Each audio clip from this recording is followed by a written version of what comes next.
Vamos a continuar con la siguiente charla programada, en este caso es un panel que se titula ¿Cómo incrementar la empleabilidad en el nuevo mercado laboral? Tenemos a varios participantes en este panel, así que los voy a ir llamando para que me acompañen aquí al frente en el escenario.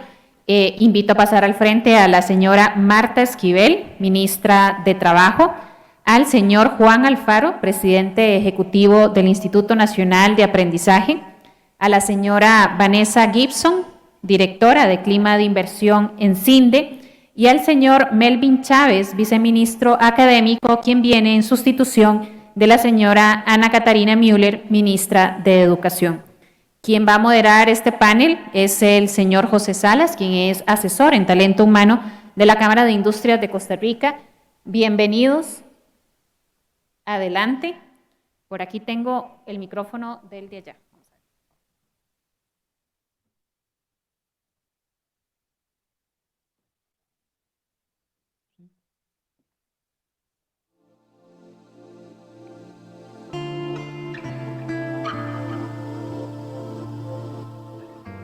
Listos. Aquí tengo esto que le pertenece.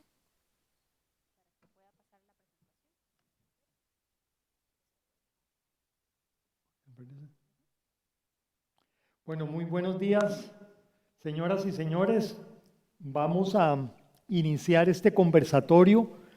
Primero, dándole las más expresivas gracias a los participantes, la señora ministra de Trabajo, Marta Esquivel, al señor presidente ejecutivo del INA, don Juan Alfaro, a Vanessa Gibson de CINDE y al señor viceministro, don Melvin Chávez, en representación de la señora ministra de Educación. Básicamente lo que queremos analizar es un problema diario que estamos viviendo en el país. Ya hemos visto en las charlas que nos han antecedido que la pandemia lo único que hizo fue acrecentar algo que ya veíamos venir desde hace tiempo y que con características propias es lo que tenemos actualmente en el mercado laboral. Antes de iniciar, vamos a brindar la metodología. Primero, yo me voy a dar la palabra, voy a hacer una breve introducción del mercado laboral en Costa Rica y vamos a hacer un primer bloque en el que cada participante va a tener 5 minutos para que este tema lo desarrolle de acuerdo a lo que en estos momentos se están visualizando. Cada participante tendrá 5 minutos. Luego vamos a ver dos cosas específicas. La primera tiene que ver en el segundo bloque con qué medidas podemos tomar para aquellos estudiantes que se nos quedaron rezagados y que obviamente son candidatos a ocupar o a ser parte de la fuerza de trabajo. Cada participante tendrá una pregunta específica que la desarrollará también en 5 minutos. Y luego entraríamos al siguiente bloque, ya no con los que se quedaron rezagados, sino con los que están preparados, pero qué es lo que les falta para insertarse al mercado laboral. Igual que en el bloque anterior, también tendremos preguntas específicas para cada participante. Y al final, me vuelvo a dar la palabra para hablar un poco de las conclusiones de los panelistas. Primero, en esta breve introducción, voy a empezar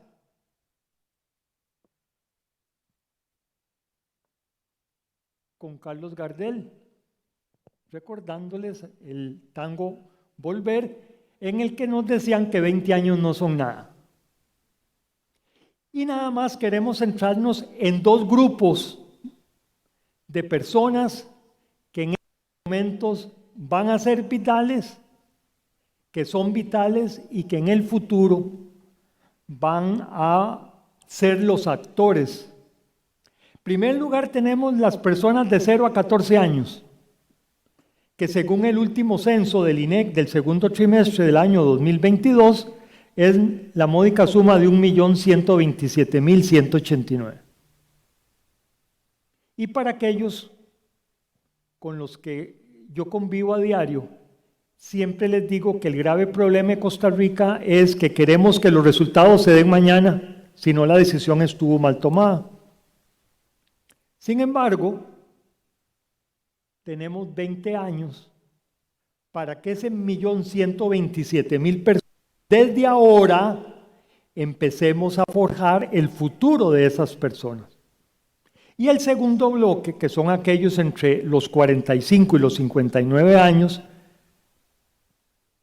que son que representan 883.000 personas, son aquellos que dentro de 20 años se van a acoger a su pensión, o incluso antes. Bueno, para eso vamos a tener una charla en la tarde con el señor presidente ejecutivo de la Caja Costarricense del Seguro Social, para que él nos diga, bueno, ¿y cómo pensamos comenzar a financiar la seguridad social del futuro? Viendo esos números, algunas características, y tratándose esto del Congreso de Industriales, vemos que la industria manufacturera en empleo es el tercer subsector más amplio, con 255.924 personas, que a su vez las familias dependen del trabajo de esas personas para el día a día. Obviamente dentro del subsector de otros servicios, pues es el más grande, 481.000. Vemos que día a día la parte tecnológica se hace más importante, por lo tanto la parte de servicios Costa Rica es cada vez más competitivo y cada vez se producen más trabajos en este sentido. Y obviamente el segundo subsector es el de comercio y reparación, con 384.000 personas. De esta forma, damos la primera característica de este mercado laboral. Sin embargo, viene el maldito cáncer que nos carcome, que es el desempleo. Ok, Costa Rica, desde el inicio de la pandemia, en que se llegó a un 25% de desempleo, en estos momentos, y según el dato del INEC del segundo trimestre del 2022, tenemos a 284.800 personas, es decir, un 11.7% de desempleo. Que son, dicho de otra forma, aquella prioridad como sociedad costarricense para poderse proveer del pan nuestro de cada día. Ahora, vean qué interesante, y es parte del panel que estamos iniciando. Vean que de esas 284.000 hay 235.000 personas que tienen algún grado de experiencia, y no estamos diciendo que tienen experiencia en lo que se necesita, pero vean, eso significa que no estamos empezando desde cero, sino que ya tenemos algunas características del mercado que nos pueden ayudar a tomar alguna decisión con lo que tenemos y no arrancar de cero. Nuevamente, la mentalidad del costarricense, que los resultados los tenemos que tener para la próxima semana, y si no, que lo digan los entrenadores de los equipos de fútbol. El total de la población ocupada son 2.153.968 personas, lo cual está bien. Pero ¿cuál es el punto negro? El dato que sigue. De esas personas hay un 44% que recibe salario, pero que tiene un empleo informal. Y con el empleo informal, ni el Estado está recibiendo ingresos, las personas están en una inseguridad jurídica, y en tercer lugar, está visto que los empleos informales como tales, en muchos de los casos no subsisten más de 2 o 3 años. Entonces, si casi la mitad es informal y no tomamos ninguna medida al respecto, lo que va a pasar es que en menos de 2 o 3 años parte de esas personas van a formar parte del desempleo. Y el último punto importante del desempleo, de acuerdo a esta encuesta, es que de los grupos ocupacionales, ya no de los subsectores, sino de los grupos ocupacionales que están en las empresas, que empiezan con el presidente, con el gerente general y así paulatinamente, de todos esos grupos ocupacionales, el más alto, con 510,000 personas, son aquellas personas que ocupan puestos elementales. Es decir, lo que denominamos en el decreto ejecutivo de salarios mínimos, trabajos no calificados. Ahora, ¿qué características tenemos de esas 284,800 personas? Lo que pusimos en color rojo. Entre 15 a 24 años tenemos el grupo etario más alto. Es decir, aquellas personas que quieren entrar a trabajar y no tienen las condiciones, o que estando trabajando los despidieron por la pandemia y no han logrado conseguir trabajo nuevamente. Sin embargo, si usted suma el primero y el segundo, le da más o menos 160, 170,000 personas, que representan más del 60% del total de personas desempleadas que están entre los 15 años y los 34. Y aquí consideramos que por su propio peso, pues vemos que el enfoque tiene que ser las personas jóvenes y las que están iniciando su vida laboral. Que las personas que están iniciando su vida laboral, y yo pasé eso desde el siglo pasado, siempre tenemos la idea de que nunca nos vamos a hacer viejos, ¿verdad? Y José Salas se reía de sí mismo cuando decía: yo nunca me voy a pensionar. Y la pensión llegó más rápido de lo que uno piensa. Entonces, si nosotros enfocamos esos dos grupos etarios que suman el 60%, pues obviamente nos da una característica fundamental de lo que está pasando actualmente en nuestro mercado laboral, que ese es el énfasis que deberíamos de tener. Y el último dato, adivinen cuál es el nivel de educación. Sin embargo, ahí nos presenta un hecho impresionantemente nuevo. Vean que la secundaria completa, el grupo más grande con 81,000 personas, está desempleada. Y entonces, ¿qué es lo que tenemos que pensar? Lo que tenemos que pensar es de que el mercado laboral está cambiando, porque tiende a que ya el título no va a ser lo más importante, sino adivinen qué, la experiencia. Y aquí es donde entonces concluyo para dar inicio a la disertación diciendo que las personas que tienen secundaria completa y que forman ese grupo etario, el rubro más alto de personas desempleadas, es que nos están izando una bandera donde dice: hey, tenga cuidado con lo que enseña, tenga cuidado con lo que aprende. Sin embargo, y adelantándome al resultado final, si el mercado laboral avanza hacia la experiencia más que a un título, Costa Rica ya va en ese camino, lo cual es un punto muy importante que vamos a discutir. Entonces, la primera fase, vamos a contestarnos la pregunta: ¿qué podemos hacer con aquellos estudiantes que se quedaron rezagados? Y empezamos con el señor presidente ejecutivo del INA y le hacemos una pregunta específica. ¿Qué medidas podemos tomar para agilizar los trámites internos para ingresar a la formación y capacitación en el menor tiempo posible?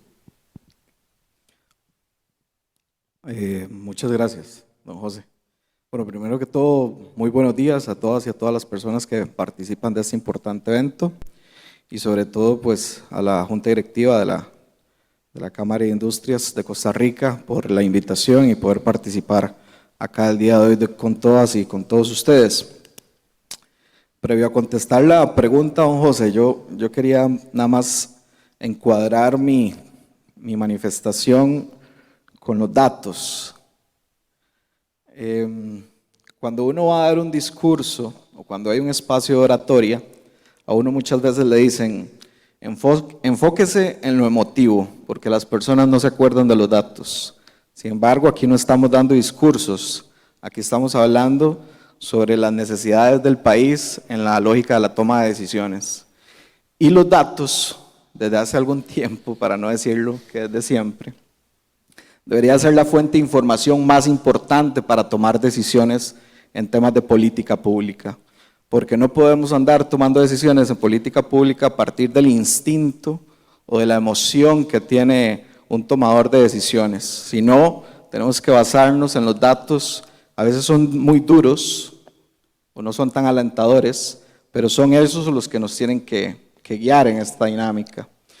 Y creo que el espacio, como lo ha iniciado don José, es sumamente importante, porque no hay forma de poder atacar el tema del desempleo sin entender el mercado laboral, sin entender cómo está conformado, cómo está desagregada la población desempleada con la que cuenta hoy el país y a la que nosotros, como representantes de instituciones, debemos de volcarnos.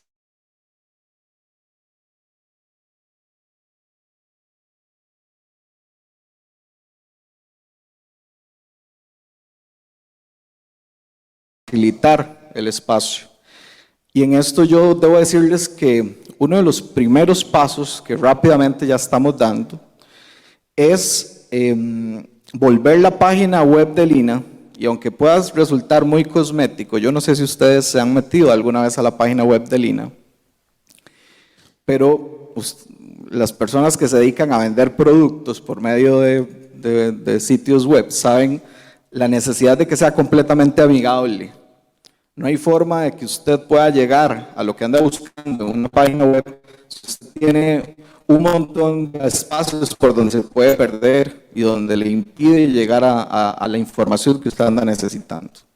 Si yo me pongo incluso a comparar páginas web de otros institutos o incluso en el sector privado de empresas u organizaciones que dan servicios similares a los de nosotros, el primer aviso cuando usted accede a la página web es: tenemos estos cursos, matrículese ya. Si yo me meto ahorita a la página web, salvo que ya lo hayan cambiado como lo pedí la semana pasada, lo primero que sale es protocolo COVID. Siga las instrucciones, ¿verdad?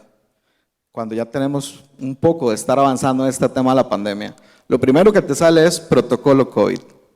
Eso es un ejemplo concreto del por qué la página web del INA hoy no le otorga un valor agregado a la institución en la medida de volver más atractivos los programas, los módulos y los cursos que tiene la institución a disponibilidad de la población. Ese es uno de los puntos, pero obviamente hay otros. La simplificación de trámites a lo interno, bajo la lógica de que en algunos casos hay estudiantes nuestros que necesitan apoyo de ayudas económicas o algún tipo de las becas o las herramientas financieras que otorga la institución. Sin duda hay un espacio en el que se tienen que hablar diferentes dependencias, desde un análisis social de la condición socioeconómica de la persona para determinar si es sujeto a una ayuda de este tipo, que pasa una serie de pasos que consume tiempo y consume efectividad. En algunas ocasiones los cursos inician, los módulos inician, y el estudiante que estaba necesitando el monto económico para viajar en bus o para pagarse herramientas o para pagarse el hospedaje no le llega a tiempo, lo cual hace que el mismo sistema lo excluya. Y si ustedes supieran lo difícil que es que exista un cupo habilitado para una persona, se lamentarían tanto como yo al saber que nosotros hoy en algunos cursos como inglés, que necesitamos tantísimo que las personas vayan a un segundo idioma, podemos tener un porcentaje de exclusión de un 20%, que eso es algo gravísimo porque en un grupo de 20 personas 4 personas pudieron haber quedado excluidas del sistema en lugar de ir limitándole el servicio a otras personas. Así que en la lógica de simplificar y de eliminar estos cuellos de botella, son parte de las acciones que nosotros ya estamos tomando, buscando simplificar la interacción entre las personas que son sujetas de nuestros servicios, así como las mismas empresas, que estoy seguro que en el desarrollo del panel vamos a poder hablar de educación dual y voy a poder referirme ampliamente, por ejemplo, al Vía Crucis que algunas organizaciones tienen que pasar para llegar a tener una comunicación directa con el INA y tomar la decisión de implementar un programa de educación dual como los que hoy tenemos con Pozuelo, con Intel, y que son realidad porque la Cámara de Industria se casó con la idea y ha estado impulsándola completamente desde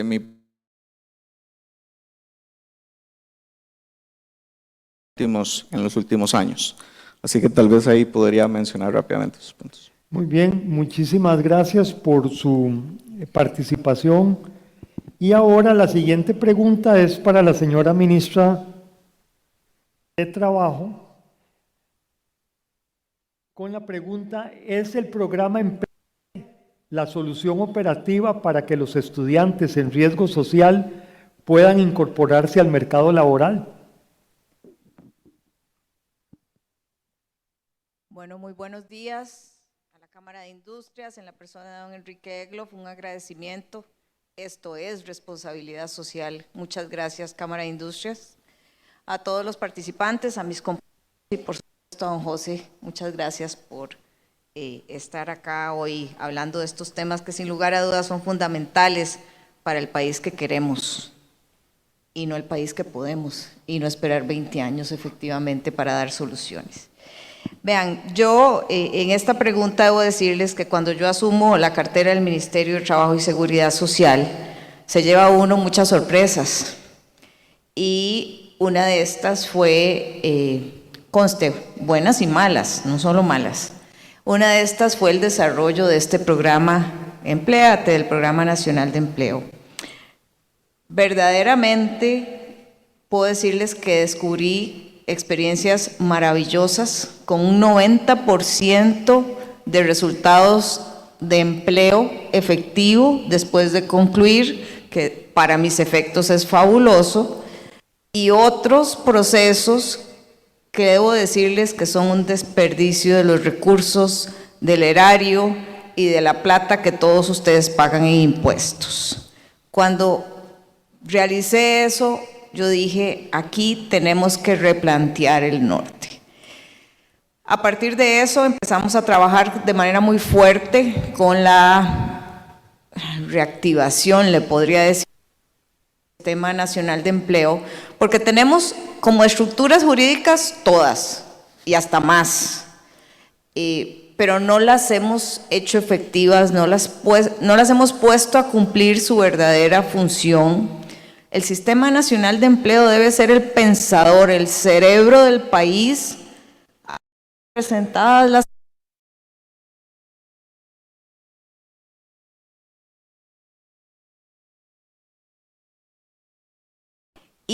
y ahí es donde todo esto que ustedes están conversando hoy tienen que generar todas esas respuestas a todas las preguntas que don José hoy nos hace, porque sí, nosotros tenemos que rendir cuentas de cómo usamos los fondos públicos para mejorar la empleabilidad de la población costarricense, independientemente de si están en condición de pobreza o no, porque a lo largo de lo que he podido conocer durante estos 3 meses, la población en condición de pobreza tiene otras condiciones particulares que también tenemos que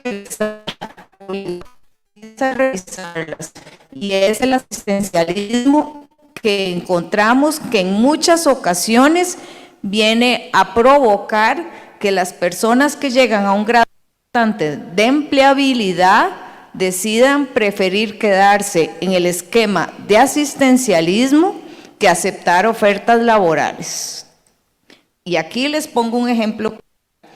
10 personas, básicamente mujeres, que logran invitarse en un curso muy particular, reparación de motocicletas, lo ganan, tienen ofertas laborales y prefieren seguir en el esquema que les permite no trabajar. Eso también tiene que ser revisado. Pero respondiendo puntualmente la pregunta de don José Salas, Empléate no solo es, sino que debe ser un escenario para que personas no solo en condición de pobreza logren la empleabilidad que requiere el país. Y ahí volvemos, nos devuelvo al tema de la necesidad urgente de que la Agencia Nacional de Empleo sea utilizada por todos ustedes para que eso nos permita más fácilmente como país determinar cuáles son las necesidades de los empleadores. Si no tenemos ese espacio de diálogo, la parte empleadora nos hace muy compleja la definición. Aquí también debo decir que hay que hacer un esfuerzo importante, sobre todo en las empresas nacionales, en perfilar los puestos que ustedes requieren, porque eso para nosotros es indispensable, tanto para el INAH como para el Ministerio de Trabajo, para hacer lo que decía don José, de definir competencias, incluso conversando con el Marco Nacional de Cualificaciones, ir trasladándonos más a la titulitis y pasar más a las competencias y a las competencias que requiere el país.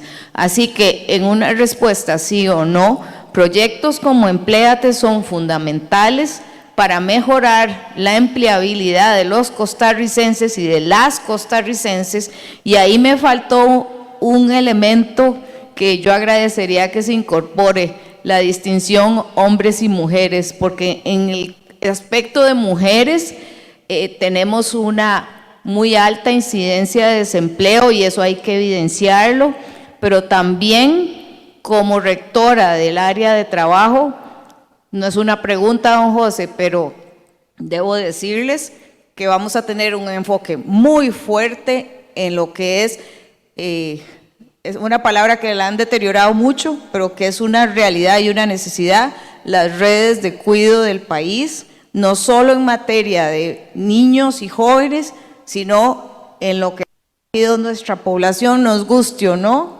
en adultos mayores. Así que sí, don José, el programa de Empléate es sin lugar a dudas una estrategia importante en mejorar las condiciones de empleabilidad de nuestro país.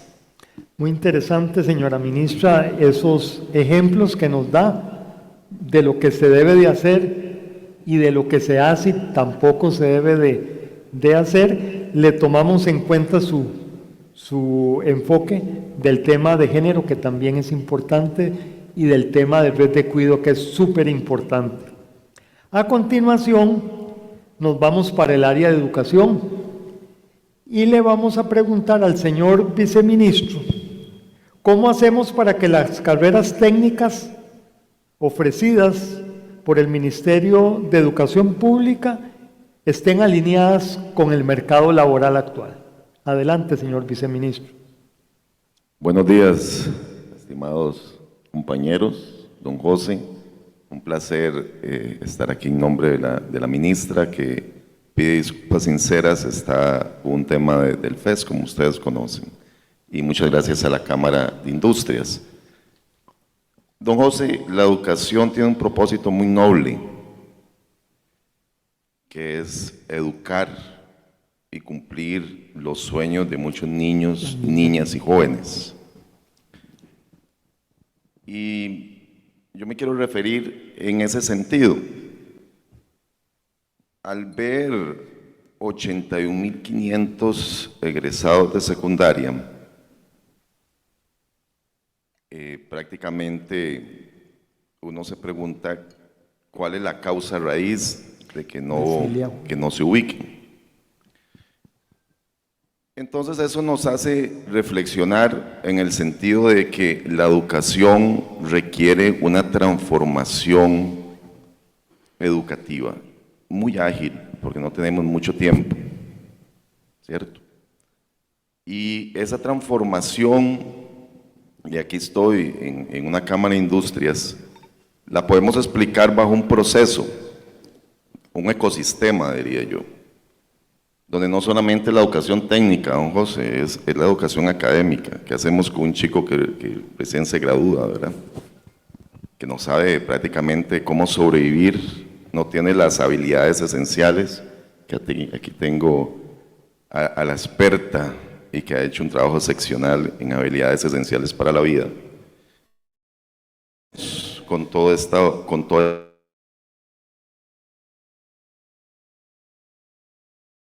como un ecosistema, yo empezaría o pensamos reflexionando cuáles son esos inputs, ¿verdad? Esas entradas que necesitan estos estudiantes para poder sobrevivir en ese mar de la vida, ¿verdad? Entonces, cuando llega un estudiante, incluso a la universidad, que yo hago cursos en las universidades, y ha recibido digamos, las habilidades STEM de ciencia, tecnología, de resolución de problemas, de la ingeniería, matemáticas, más todas las humanidades, y no puede hacer un presupuesto básico de que estas son las entradas, esta es la salida y esto es todo lo que me queda, uno se pregunta, ¿cuál es la causa raíz de esto? ¿Será que estamos haciendo un algoritmo de memoria que cuando el profe se le termina, me acuerdo, un profesor que yo tenía que se le terminaba la pizarra y seguía en la pared, y lo obligaban a uno a aprenderse eso? ¿Verdad? Más por menos es menos, menos por menos es más. Lo que está viviendo pasa a vivir, y lo que está viviendo pasa multiplica. Memoria pura. Entonces, ¿qué estamos haciendo? Y ahí es interesante cuando yo les hablo de esa transformación profunda, ¿verdad? Eso no significa repensar en ese ecosistema, en ese modelo. Y nos ubica también a repensar por qué la educación no se contextualiza, un poquito, un 10, un 20%, a las comunidades, a la resolución de los problemas. Queremos la metodología STEM, la filosofía STEM, pero eso no sirve si no se aterriza en un territorio STEM. En Vibrí, en Guanacaste, todas esas regiones tienen problemas complejos. Entonces, ¿cómo hacer una transformación tomando la opinión de la ciudadanía? Eso se llama currículum reverso o flip. Free learning también le llaman en otros modelos educativos a nivel de educación comparada. ¿Cómo empezamos de atrás para adelante? Y eso nos hace que la educación sea totalmente disruptiva. Yo me acuerdo cuando yo estaba en la universidad, era primer examen parcial, segundo final, ¿verdad? Pero no había una parte de experiencia o el profesor como un docente asesor, como un docente coach, que te diga, yo tengo mi experiencia y te la voy a compartir porque cuando salgas al mundo real, ¿verdad? Te vas a enfrentar a A, B, C, D. Y creo que viendo esto como un ecosistema, incorporando las necesidades de las comunidades a la ciudadanía, que la ciudadanía nos diga, bueno, ese estudiante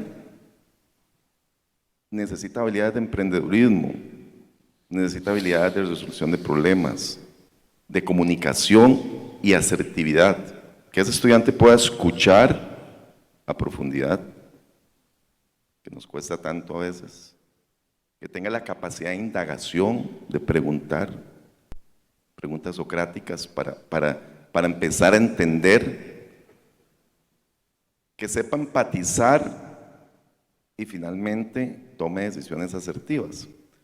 Entonces, creo que es un problema grande, don José, tiene una causa raíz profundísima, ¿verdad? Y eso es un propósito de la señora ministra, entenderlo ¿verdad? No ocupamos más diagnósticos, ya tenemos los de la OCDE, diagnósticos de CINDE, tenemos educación comparada mundial, los mejores modelos finlandeses, japoneses, de Singapur, de Asia Pacífico. No ocupamos más un diagnóstico, vamos. Las cumbres de las Naciones Unidas, educación de Transforming. Ocupamos realmente ejecutar, volver a integrar la educación.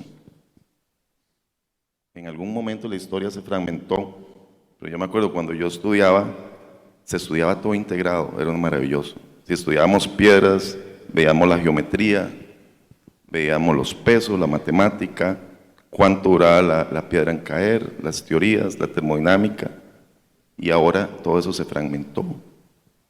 Entonces estamos enseñando a esos jóvenes solamente a ver los árboles, pero no a entender la complejidad del bosque para la resolución de problemas.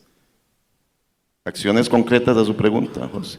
No es académico ni técnico, es la raíz, una transformación urgente, un cambio de modelo, pasando de un modelo fragmentado a un modelo integrado para resolver los problemas de los próximos, es cortito, 10 años. Agua, cambio climático, salud, envejecimiento, vivienda. Y si no ocupamos eso, no preparamos a los chicos, no va a pasar eso.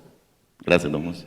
Muy bien, señor viceministro, interesantísimo lo que nos propone, que creo que se resume en que esos niños y esos estudiantes de primaria, secundaria, educación técnica, universidad, debemos de educarlos para el trabajo, no para aprender de memoria ciertos términos que al final de cuentas, yo siempre le he dicho, les voy a confesar algo, yo duré 32 años en ver la utilidad de cómo sacarle el volumen a un paralelepípedo. Por dicha, 32 años después lo usé. Ok, ese cambio es el que se debe de ver, pero no podemos durar 20 años en hacer ese cambio. Muy bien. A continuación, le vamos a hacer la pregunta al Vanessa.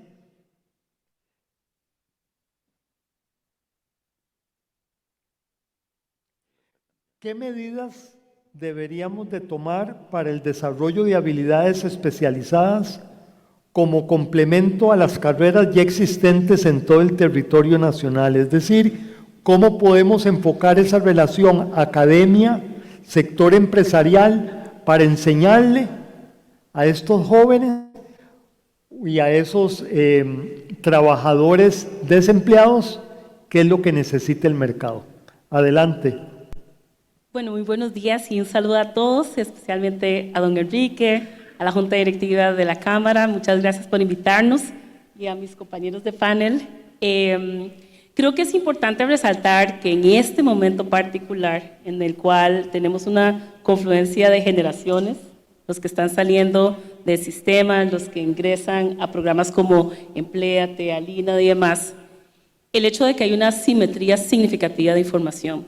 Cuando hacemos el acercamiento a estas personas que están quedando desplazadas por la razón de ser, de no contar con las competencias que el mercado requiere, uno de los principales retos que encontramos es precisamente su entendimiento de su entorno y de las oportunidades. Y en ese sentido yo creo que a la pregunta que deberíamos de estar proponiendo o haciendo es, en principio, ese modelo en el cual las personas, desde cualquier nivel en el cual se encuentran, entienden el contexto en el cual realmente sus expectativas de desarrollarse, de tener un empleo, tiene que acomodarse a lo que es la realidad del mercado. Hoy por hoy sigue siendo importante, ¿verdad?, la cantidad de muchachos que siguen obteniendo las carreras, las personas que aún se preguntan si el inglés es un tema que les atañe y por lo tanto el sacrificio de tiempo que implica desarrollar esas competencias. Y es simplemente porque aspiracional hacia el empleo y demás no lo tienen tan claro. Yo creo que hay que hacer un proceso de adaptación y un modelo un poco como de shock, ¿verdad? De saber que estamos en un momento de transición en el cual desde las aulas del MEP, pasando por las aulas del INA, establezcamos modelos complementarios. La persona mientras estudia, mientras está aprendiendo, al mismo tiempo, y por, creo yo, los siguientes 5 o 10 años, van a necesitar de que el sistema les complemente esa manera tradicional de apropiarse del conocimiento con algunas otras modelos que ya a nivel global se han visto. Plataformas virtuales, plataformas de desarrollo de competencias esenciales y demás, son parte de lo que tenemos que complementar esa experiencia. Y además de eso, influenciar en que las personas y todos aquí sentados entendamos que efectivamente estamos en un nuevo paradigma educativo, que es el lifelong learning, ¿verdad? O sea, nunca terminaremos de aprender, nunca terminaremos de reinventar nuestras competencias y por lo tanto el sistema debe de, uno, informar adecuadamente cuáles son esas competencias y de ahí el esfuerzo de organizaciones como la Cámara de Industrias y demás, porque sus empresas trasladen esa información a los individuos es importante, como decía la señora ministra, pero al mismo tiempo que las instituciones y los proyectos que se han desarrollado a nivel país efectivamente promuevan el desarrollo de esas competencias. En el caso nuestro, particularmente para las empresas, estas 82,000 personas, yo les aseguro que tendrían empleo si tuviesen las competencias ya, ¿verdad? Porque perdemos más que eso al año por los empleos que no se logran concretar en el país. Pero tenemos a estos muchachos y estas muchachas deseando entrar al mercado laboral, pero con un sistema de información al respecto del mercado al cual ingresan bastante lejano de lo que es su contexto. Y ahí es donde deberíamos de hacer un ejercicio consciente, intencional, para desarrollar no solamente las competencias, sino la resiliencia. Porque uno de los otros aspectos importantes es el que terminen un proceso de capacitación en algún área, no significa, y se logren insertar en el mercado laboral, no significa que hasta ahí llegaron. Al contrario, es apenas el inicio de un proceso de vida en el cual requieren capacitarse. En este momento, los miles de muchachos que se gradúan de secundaria, particularmente en el caso académico, hemos identificado que definitivamente ante las oportunidades de empleo que hoy tenemos, literalmente engrosan las filas del desempleo porque son muchachos a los cuales, y haciendo necesitan incluso mejorar su capacidad de lectoescritura, ¿verdad? Y ese es todo un reto cuando nos ponemos a pensar en cuál es la brecha final que programas como el INA, el mismo Ministerio de Educación Pública le toca cerrar. Tenemos una gran población deseosa de trabajo, pero las habilidades que requieren son desde las más básicas, ¿verdad?, hasta las más complejas, y por lo tanto el reto que tiene el país estructural es de primero, ¿verdad?, enseñarles prácticamente a volver a leer, escribir, entender, tener criterio de la lógica, de la resolución de problemas, de desarrollo de talento les permite estarse en el mercado laboral, en las oportunidades que el país sí está generando. Muy bien, Vanessa, muchísimas gracias. Y muy interesante ese punto que usted comenta sobre llegar a darse cuenta que las capacidades que tienen estos muchachos distan mucho de la realidad. Es algo que duele como país, ¿verdad? Y es algo en que tenemos que darle muy duro, porque como decía el señor viceministro de Educación, el tiempo apremia, no podemos esperarnos 20 años. Muy bien, con esto terminamos el primer bloque, y ahora entramos ya no con los que se quedaron rezagados, sino que ahora entramos los que ya tienen varias competencias, ya casi listos, ya casi horneados para entrar al mercado laboral, pero que no lo logran hacer. Y entonces el tema principal va a ser ese: cómo podemos introducir estos muchachos, estos trabajadores en el mercado laboral. A mí en lo personal me duele mucho cuando los noticieros entrevistan a una persona y le dice cuánto tiempo tiene buscando trabajo. Y la persona le dice 1 año, 2 años, 3 años. Y a continuación le pregunta, ¿y durante este periodo de tiempo ha estudiado algo? ¿Se ha preparado en algo? No. Obviamente después de ahí habría que preguntar, ¿culpa suya? ¿Culpa del Estado costarricense? ¿Culpa de quién? Para ver por dónde empezamos esa solución. Y estas son cosas que como país y específicamente en este foro queremos por lo menos dejar planteado ante las autoridades respectivas y ante el sector empresarial. Por lo tanto, empezamos con don Juan Alfaro y le preguntamos,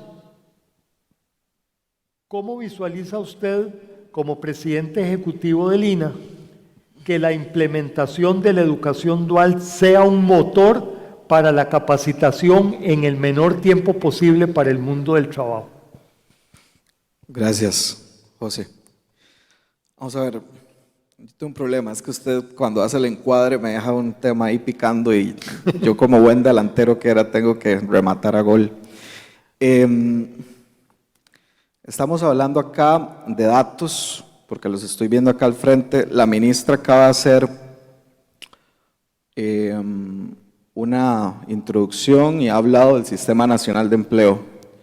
Y para mí es imposible, como un socio estratégico de la señora ministra en la lógica del Sistema Nacional de Empleo, porque somos un socio operativo con la Agencia Nacional de Empleo, tiene todo el sentido que sea el Ministerio de Trabajo el que esté al frente como ministerio rector en este tema. ¿Por qué? Porque el Sistema Nacional de Empleo tenemos que entenderlo como un universo amplio, no nada más en el tema de educación técnica, ¿verdad? Entonces, cuando usted ahora mencionaba que cómo saber cuáles son esas cosas que nos separan entre el perfil de empleabilidad y los empleos que existen hoy, y que mencionaba Vanessa, que están ahí y que podrían haber personas ocupándolos si tuvieran esas competencias desarrolladas, nosotros definitivamente necesitamos tener a las personas en el Sistema Nacional de Empleo como un servicio público de empleo que es, y no más allá de la política pública que representa, entendiéndola como la misma OCDE nos daba cuando hizo la revisión del capítulo social del país. Hablamos de un servicio público de empleo. En otras latitudes, por ejemplo, hay seguro de desempleo y la persona, para poder recibir una prima mensual y poder subsistir durante ese tiempo, tiene que obligarse a tomar la capacitación y las rutas de empleabilidad que le desarrolla el Servicio Público de Empleo. Entonces, cuando ahora usted mencionaba que hay personas que pasan 1 año, hasta 1 año o más, sin empleo, pero también sin capacitarse, obviamente que si el sistema de empleo nacional, en este caso, no está funcionando, pues se vuelve todavía más complejo el asunto. Entonces, todo el esfuerzo que la ministra está poniendo en este tema, de posicionarlo acá a nivel país, de que se hizo caste y de que aprovechamos cada foro para invitar a los representantes de las cámaras y de las empresas en seguir insistiéndoles que se vinculen a la Agencia Nacional de Empleo, en un primer punto es para lograr la intermediación, pero un segundo punto, con todo sentido, es para que tengamos la información y hagamos análisis de los perfiles de empleabilidad y poder también seguir tomando decisiones de política pública en este sentido. Porque ya les digo, o sea, es un tema de que no es de educación técnica, no es un tema de educación universitaria, o si no la tengo, es un tema de estar en el sistema para que en el momento de que yo sea empleado se me pueda hacer un análisis sobre mi perfil y decirme qué tengo que hacer para rápidamente vincularme en un empleo, ¿verdad? Y cuando decimos esto, no es un invento de hace 2 años, de hace 3 años, eso es una deuda que el país, el Estado tiene con los costarricenses desde que tenemos la Constitución, porque el artículo 72 de la Constitución dice que mientras no haya un seguro de desempleo, el Estado debe garantizar un sistema que le permita a las personas desocupadas volverse a vincular. Entonces, por eso es que nosotros, con el liderazgo de doña Marta, seguimos reseñando la importancia del Sistema Nacional de Empleo. Quizá no para ver resultados mañana, pero sí para ver resultados pronto, en unos 5, en unos 10 años, para que esa misma información nos permita prospectar la oferta formativa que forma parte y está en el Sistema Nacional de Empleo y que las personas que ahí se vinculan reciben una orientación y le dicen, vea, en el Sistema Nacional de Empleo tenemos esta oferta formativa, usted tiene estas competencias, si usted se vincula con esta oferta puede llegar a este perfil y puede optar justamente por un empleo. Así que tenía que hacer ese remate, como le decía José. Ya luego, sobre el tema de educación dual, es una de las herramientas que tenemos, una herramienta, si se puede decir, novedosa, ¿verdad? Porque en el mundo ha existido, incluso países lo tienen como casi que el único modelo de educación. Es algo que en el día de hoy realmente nos ha permitido ver en el corto plazo cómo las personas obtienen una serie de habilidades y de competencias que es difícil o casi que imposible dotárselas en un espacio de aprendizaje como los que tiene el INA. Cuando hablo de esto, hablo de soft skills, tipo toma de decisiones, actualidad.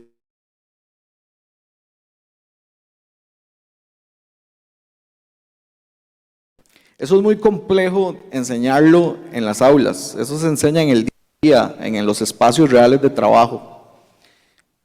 Entonces, tenemos un espacio hoy con un marco legal que a las empresas les dice el A, el B y el C lo que deben de cumplir y de alguna forma el riesgos que a veces se analizan o se contemplan al momento de ir hacia adelante con un modelo están claros hoy, que pueden ser mejores, que pueden ser más simples, siempre todo es perfectible, pero sin duda hay un importante espacio para seguir impulsándolo. Tenemos ejemplos, como lo que hemos visto en Guanacaste, una experiencia en turismo del Hotel Westin Conchal, que ya tiene varios años y que el modelo de ley hoy no los retrasó ni les impidió seguir con lo que ya venían implementando. Siguen haciéndolo de forma sostenida y hace unas semanas que estuvimos en Guanacaste vimos como un grupo de 12 personas, dos no van a ser empleadas porque no quisieron, porque tienen otro proyecto, uno va a ser un empresario, un emprendedor y otra persona va a optar por un trabajo en otro lugar, pero de esos 12, 10 estuvieron en el tiempo de alternancia fuera de los espacios de aprendizaje del INA y estuvieron trabajando directamente con el hotel, aprendiendo, haciendo, con el seguimiento de un instructor del INA, con el seguimiento de una persona mentora que define la empresa, y en ese espacio la empresa se convenció de que tuvo la oportunidad de que entendieran cómo era la cultura organizacional, los valores, cuál es ese perfil que buscan las empresas para que formen parte de la esencia y del recurso humano y del talento humano que ellos quieren tener y imprimir en su servicio. Todo eso lo pudieron lograr y pudieron encontrar en estas 10 personas que tenían la materia prima suficiente para sumarse a sus filas. Y esto por poner el ejemplo de Westin Conchal. Tenemos el ejemplo también de Pozuelo, que es otro espacio donde la Cámara de Industrias ha estado fuertemente apoyándonos. Y de la misma manera, en este caso se da un tema mixto. La empresa vinculó a 6 de sus trabajadores en el proceso de educación dual, porque fueron personas que, si bien es cierto, ya desempeñaban un rol o una labor, querían que se vincularan e incluso lo utilizaron como una forma de reconocimiento, porque eran, según me decían, 6 de los trabajadores que más destacaban en su desempeño. Y ellos decían, lo que queremos es que pasen al proceso formativo y ya no con el conocimiento empírico, mejoren su perfil y su desempeño y entiendan por qué y cómo es que hacemos algunas de las cosas que ya hacemos acá. Respuesta cuando uno estudia los diferentes procesos desde el punto de vista industrial o de manufactura. Y esos 6 estudiantes en su experiencia, todos hablaban de lo positivo y de lo enriquecedor para ellos, que era el proceso dual. Sobre las personas que no son trabajadoras de la empresa, Obviamente no tengo por qué saberlo, porque es un programa que está en marcha, pero obviamente esperamos que exista la posibilidad de que estas personas pues puedan incorporarse, si no a esta, a otra empresa, que ya esos estudiantes en su currículum van a poder poner: estuve tantos meses bajo la lógica de alternancia en una empresa como Pozuelo, ganando experiencia justamente, y además tengo el respaldo y el acompañamiento de los programas de educación dual del INA, que conjunto con el sector privado han estado esforzándose en sacarlo adelante.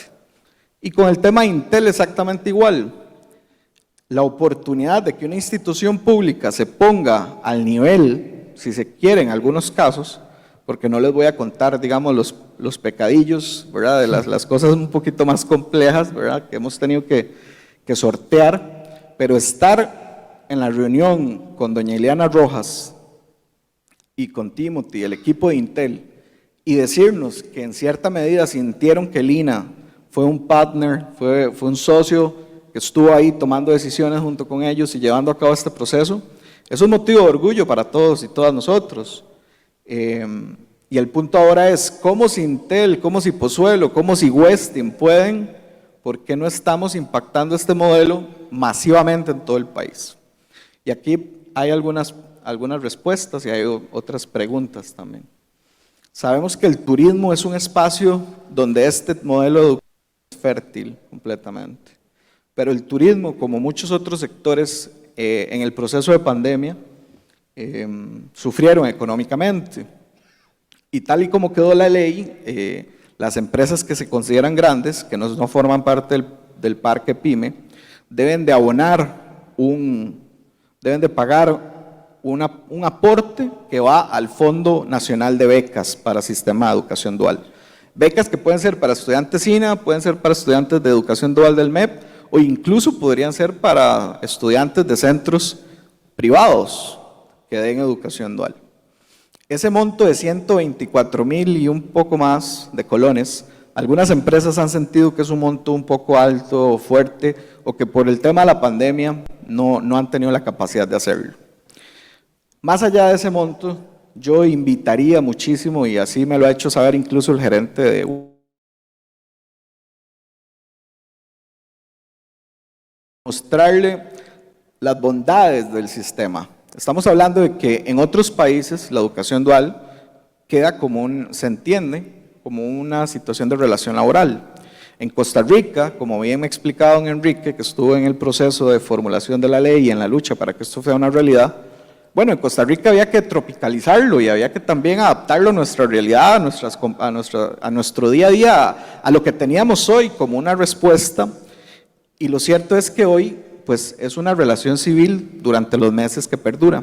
Entonces hay que pagar una póliza de riesgo. Pero sin duda, es un la persona estudiante que esté recibiendo apoyo económico por parte de la beca, esté dentro del espacio de aprendizaje real en la empresa, es un espacio que la empresa básicamente se ahorra, por decirlo así, un periodo de prueba, que normalmente uno necesita invertir en identificar al talento una vez que lo contrata. Porque ustedes bien saben que los procesos de reclutamiento y selección siempre tienen su nivel de riesgo, no siempre dan en el clavo en el momento exacto. Educación dual es una oportunidad más para poder abonar en este sentido. Y además del monto, también tenemos cosas a nivel interno que tenemos que resolver. Ya yo le he enviado un oficio a la señora ministra de Educación y lo he conversado con ella. Tenemos que revisar el tema de la mentoría, la figura de la mentoría y algunos requisitos que considero yo que tenemos nosotros la capacidad de resolverlo a lo interno para facilitarle la vida a las empresas, y eso lo vamos a hacer. Y por supuesto, a lo interno del INA, tenemos que hacer justamente el ejemplo de lo que hizo Cámara de Industrias y seguir fuertemente buscando esa ventanilla única que le permita al empleador decir, bueno, yo me quiero vincular en educación dual, aquí estoy, ¿qué tengo que hacer? Y que sea una única persona que le diga cuál es el proceso. Y no las 10 o las 11 instancias dentro del INA que tuvieron que hacerlo las empresas que les acabo de mencionar como por ejemplo. Así que, don José, respondiendo a su pregunta, considero que la educación dual, sin ninguna duda, es una herramienta más que tiene el país hoy, que tiene el sector privado hoy y que tiene también el INA hoy como una herramienta para mejorar el perfil de la empleabilidad de las personas, para que los procesos de formación vayan empujando más hacia ese conseguir un empleo una vez que terminan el programa o el módulo, y no nada más para guindar un cartoncito en la pared de que soy egresado del INA en tal carrera, sino para que rápidamente tengamos un empleo. Y además la oportunidad y el compromiso que tenemos nosotros desde el INA, porque ahora mismo solamente tenemos 4 programas, de seguir constantemente en ese estira y encoge con el sector privado para definir cuáles son esas ofertas que necesitan para nosotros diseñárselas y ponérselas a disposición. A partir del otro año, y es algo que hemos dado prioridad a partir del otro año ya van a haber 12 y no 4 programas de educación dual, y vamos a buscar que durante el año se puedan habilitar otros tantos más, pero en eso como respuestas rápidas en el tema de educación dual.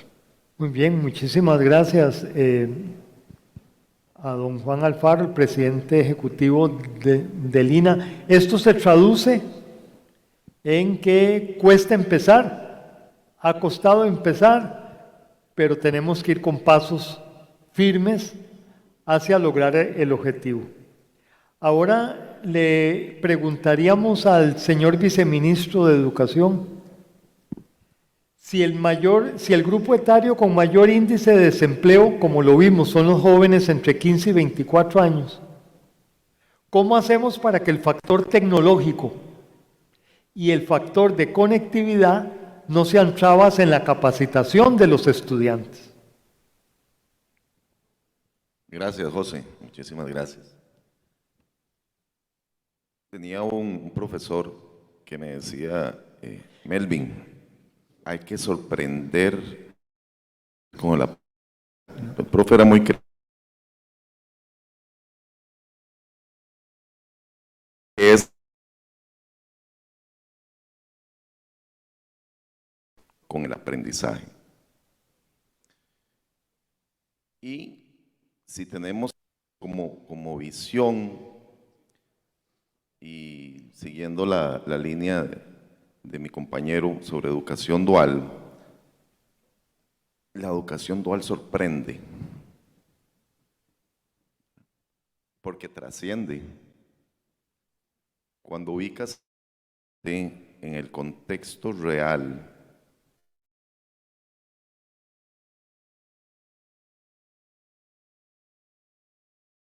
chips, y que ese chip va a ir a cualquier parte del mundo, eso se hace significativo para él. Y es muy interesante hay una motivación para aprender. Entonces, en línea es un gran reto, José, ¿verdad?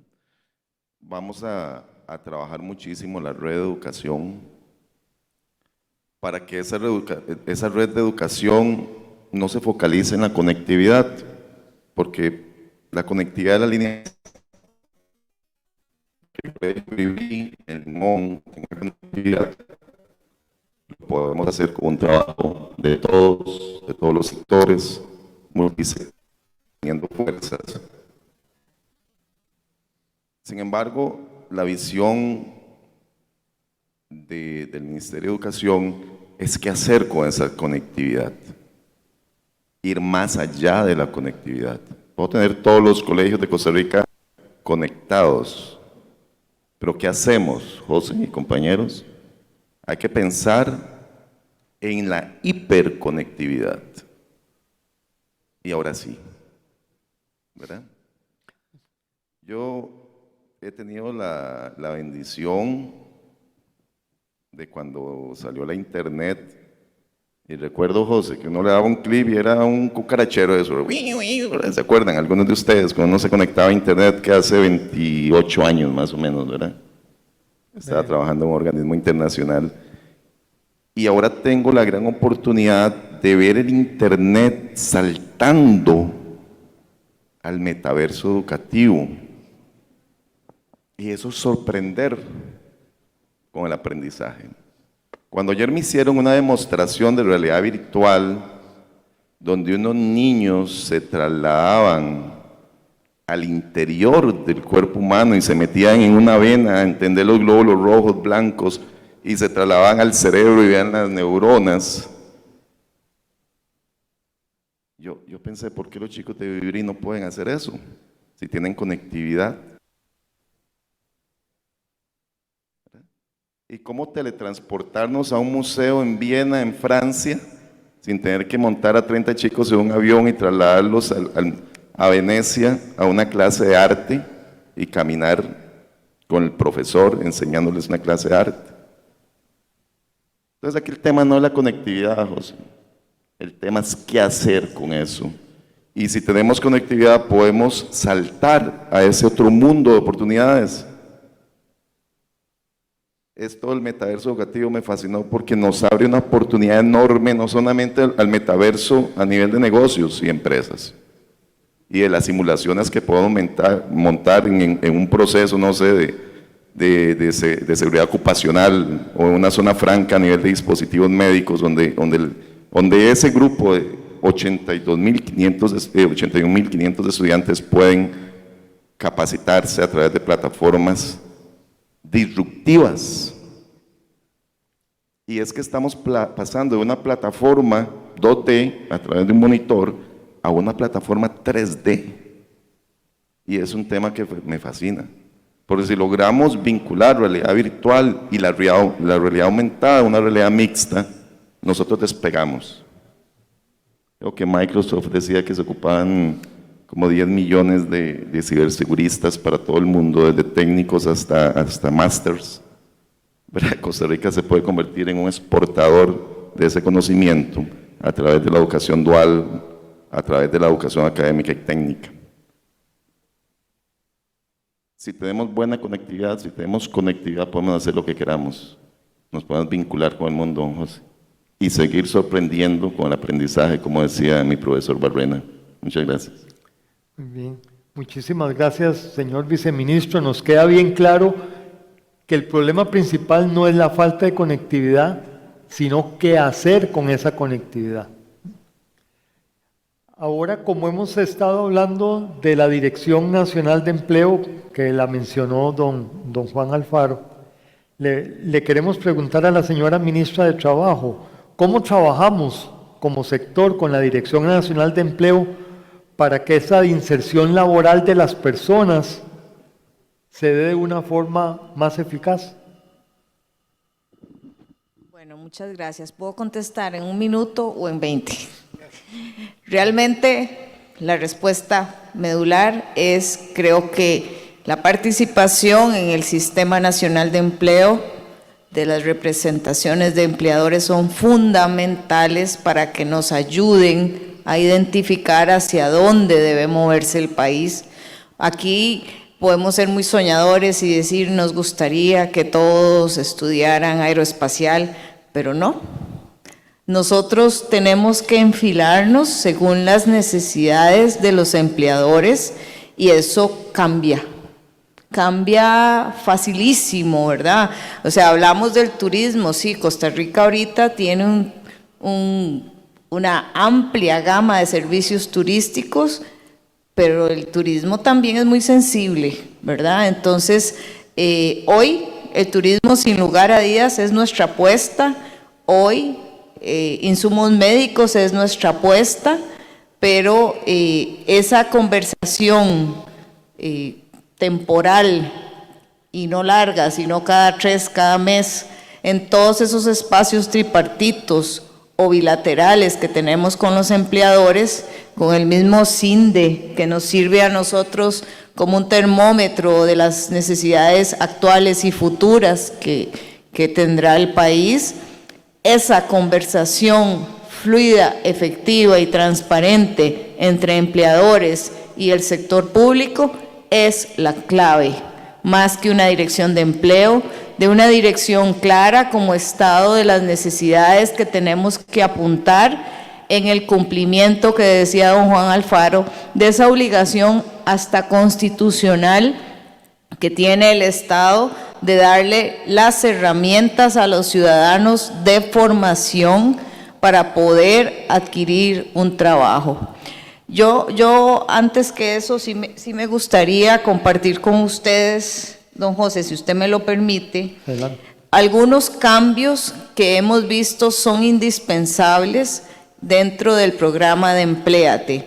Solo para darles unos datos, cuando yo llego me encuentro que hay 80 institutos, lo que ustedes quieran, universidades, institutos, agencias, unas, como les decía al inicio, unas muy buenas y otras no tanto, pero además unas sin enfoque de empleabilidad, simplemente dar cursos por dar cursos. Solo el año pasado el presupuesto de PRONAE era de 19.000 millones de colones y de eso no se trata. No se trata de gastar, sino de invertir. Y para invertir tengo que tener muy claro hacia dónde voy. Y ese elemento me lo da el empleador. Por eso el Sistema Nacional de Empleo, pero sobre todo la Agencia Nacional de Empleo, es el mecanismo donde no solo vamos a conversar en forma bilateral, sino que a través de una plataforma que nos va a generar a todos ese indicador de hacia dónde debe moverse el país. Una vez que nosotros vamos encontrando, y el sistema es bastante amigable, y usted entra y de una vez ve 2.500 plazas para call center. Y ahí usted va pasando y va viendo cuáles son las necesidades más altas. Sin lugar a dudas, y esto con CINDE yo creo que lo tenemos clarísimo, el bilingüismo es el norte en este momento. El país requiere ser bilingüe y cada empresa necesita una condición de inglés diferente y particular. O sea, Costa Rica partió hace muchos años, los 90s, 94, 98, a convertirse en un país bilingüe, desde la educación, creo que preescolar, pero nos quedamos botados en el camino, algo falló. Ese fallo hoy lo tenemos que recuperar y así, no en 20 años. Los 20 años ya pasaron. Ahora, ¿cuál es el sistema ágil y rápido para atender esa información de la cantidad de personas desempleadas y las necesidades que hasta hoy tenemos clarísimas de los empleadores nacionales y de aquellas empresas que confían en nuestro país como un lugar donde puede formarse una empresa seria y donde la seguridad jurídica va a ser la herramienta para poder laborar? Nosotros estamos proponiendo algunos aspectos como cambios al programa de Empléate, sin lugar a dudas, identificar las mejores empresas. Yo aquí soy a veces un poquito exigente, pero la verdad que si tengo las mejores, ¿por qué voy a optar por las que no lo sean? Además, tengo muy poco personal, que eso es siempre lo que decimos los que estamos de este lado, pero entonces tengo que usarlo de la forma más efectiva y eficiente. Si yo determino entre 5 y 6 empresas específicas que sean las mejores, con el menor costo, con prácticas de plataformas, con horarios abiertos que no limitan la participación de las personas, yo prácticamente les puedo asegurar que va a ser mucho más exitoso que tener 40, 50 empresas que no podemos controlar, dando cursos por todo el país, cuando no tenemos ni la capacidad humana ni técnica para verificar que esto se dé de la mejor manera. Estamos incorporando la acreditación del INAH en materia de bilingüismo y con el Marco Nacional de Cualificaciones también estamos estableciendo si más bien la Dirección de Empleo puede ser un acreditador de cualificaciones y no un grupo de personas que se dedican básicamente a estar dando cursos a diferentes institutos. Pasar de 80 a 6, 8, les aseguro que nos va a generar una gran diferencia. Otro de los cambios fundamentales que encontramos es que se debe dar una prioridad a mujeres jóvenes. Nosotros incluso pensamos de 17 a 35. Coordinar con los centros de formación públicos y privados, estos que les decía, que se acreditan ante el Ministerio de Trabajo, que sean altamente compatibles con la demanda ocupacional. Yo me encontré cursos de algunos idiomas que realmente no son urgentes, porque todos son importantes, pero algunos son más urgentes que otros y mis recursos son limitados. Pero que además de esto tengan altos estándares de calidad. Este tema que se los comenté ya y es indispensable es rubros que coayuden con el cuidado de las personas menores de edad y adultas mayores para que eso no sea un impedimento para quienes requieren capacitarse, no lo logren, porque este sí es un elemento que limita a muchísimas mujeres, sobre todo para participar en su avance hacia elementos de empleabilidad. Y bueno, como no podía terminar sin decir esto, pues definitivamente es un requisito, sin lugar a dudas, el que todas estas personas se incorporen en la plataforma ANE para darles el seguimiento de su empleabilidad. Hoy se tienen más avances porque ya la gente que está incorporada en ANE, nosotros podemos darle algún seguimiento, incluso interactuar con ellos. Hace 3 meses que no teníamos ni siquiera esta herramienta, cuando yo preguntaba, ¿y cómo logro saber si fue efectiva la capacitación que se le dio en Empléate para que lograran emplearse? No había respuesta. La respuesta era muy básica. Entramos la caja, al sistema de la caja, para ver si está empleado, pero eso ni siquiera me daba los elementos para saber si el trabajo y el esfuerzo y la inversión que se había hecho por parte del Estado había incidido en ese empleo. Hoy nos vamos moviendo hacia otro escenario. Ojalá antes de que nosotros concluyamos el periodo de estos 4 años y no en 20, les podamos decir a ustedes que la inversión tanto del INA como del Ministerio de Trabajo fue enfocada y generó tantos empleos. Así que yo espero que todos estos cambios nos vayan a generar importantes modificaciones, rompimiento de paradigmas, para que cada 5 que se invierta sea muy bien utilizado y sean los mismos asociados y representantes de la Cámara de Industria y de todo el sector empleador los que también nos reclamen en qué se gastaron esos recursos. Muchas gracias. Muy bien, perfecto, señora ministra. Y le damos la palabra a Vanessa, que me acaban de recordar que ya casi estamos sobre tiempo, pero no se limite, no se limite. Vanessa, lo que queremos saber, ya hablamos del bilingüismo como una de las competencias y habilidades, desde su enfoque en CINDE, ¿qué competencia después del bilingüismo también son necesarias para poderme incorporar al mercado laboral en estos momentos? Bueno, definitivamente cuando hablamos de competencias básicas, las habilidades digitales son sin lugar a dudas ese factor diferenciador del mercado. Sin embargo, tenemos que redefinir qué es digitalización, porque las personas generalmente consideran que son digitales porque utilizan Facebook, ¿verdad? O manejan muy bien WhatsApp. Y en ese sentido hemos detectado una brecha significativa, y no ni siquiera a nivel de grupos etarios, digamos, de población de más de 40, sino que incluso a nivel de estudiantes de secundaria, el que ellos utilicen la tecnología como una herramienta de aprendizaje, como una herramienta de información y demás, requiere de una intervención significativa.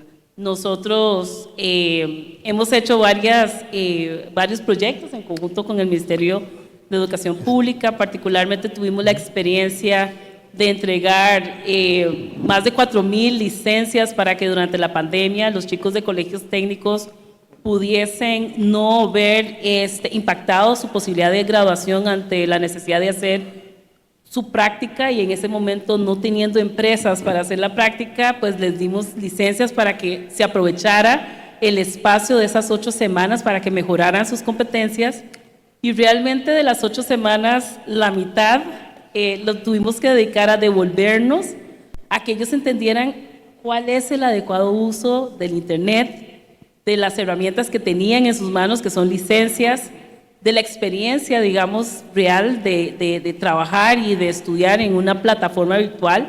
Y eso nos hace claro, digamos, el reto que tenemos país de este desarrollo de habilidades digitales. La resiliencia que nos exige, digamos, el nuevo contexto en el cual estamos, nos obliga entonces a poner atención significativa. Don Melvin lo decía, es que se hace con la tecnología y realmente nos sorprende mucho, ¿verdad?, que en todos los niveles, hombres y mujeres y de los distintos grupos etarios, tenemos un gap significativo a nivel de las competencias digitales. Y eso, aunque hoy por hoy pareciera no estar ligado, tiene que ver mucho también con las demás habilidades blandas, ¿verdad? Porque entonces esa capacidad de comunicación, esa manera también de interactuar con el contexto en el cual se está en este mundo virtual, entonces efectivamente tenemos un gap importante. Entonces hay que tener mucho énfasis en que la brecha digital no se trata simplemente de cuántas tablets o cuántos teléfonos inteligentes tengan las personas, sino el uso que le están dando.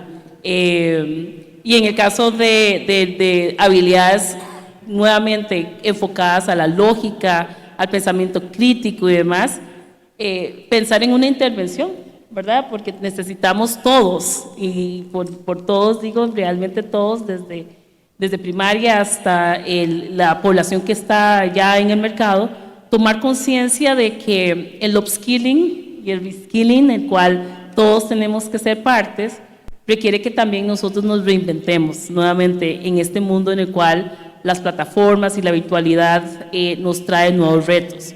Eso definitivamente nos ha marcado mucho el reto que tenemos como país de mantenernos competitivos. Las empresas multinacionales, para dar ese contexto, le han hecho una apuesta significativa a Costa Rica en estos últimos 2 años, considerando a Costa Rica uno de los países más resilientes en los cuales la continuidad de su negocio ha sido, digamos, positivo y nos ha generado una presión significativa del crecimiento de la demanda por talento. Y muchos de los retos que hoy encontramos y la retroalimentación que recibimos de muchas de las empresas es, nuevamente, en las habilidades más básicas en el contexto actual del mercado laboral. Digitalización, entendimiento de contexto, ¿verdad?, conocimiento y entendimiento también de problemas y la solución de los mismos, y de aquí no nos escapamos nadie, ¿verdad? No nos escapamos ninguno, pues es un reto que también incluso tenemos con la población adulta que ya se encuentra en el mercado. Muchísimas gracias, Vanessa. Siempre me han dicho que cuando usted esté en un evento como este, si te toca antes de la hora de almuerzo es porque no te quieren, ¿verdad? Porque al puro final te ponen, ya no te ponen atención por la hora de almuerzo. Sin embargo, y para felicidad de todos, podemos sacar una conclusión muy valiosa. Vean, tenemos por un lado un grupo de personas con muy pocas habilidades y competencias.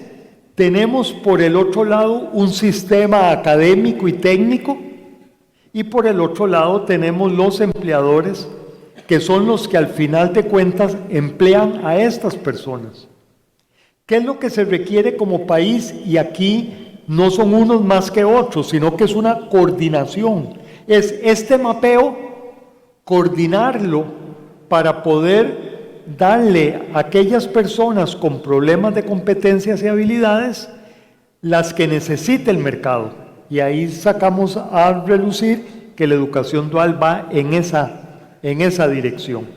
Lo otro es que el sector empleador también sepa qué es lo que necesita, pero no hoy solamente, sino lo que va a necesitar a mediano y a largo plazo. Y ahora es todavía más difícil que antes de la pandemia. ¿Por qué? Porque, como lo decían los panelistas, estamos en un mundo laboral muy dinámico y entonces no podemos esperar 3 años a que nos capaciten una persona, porque ya cuando esta persona se inicia la capacitación, ya ese puesto no se necesita.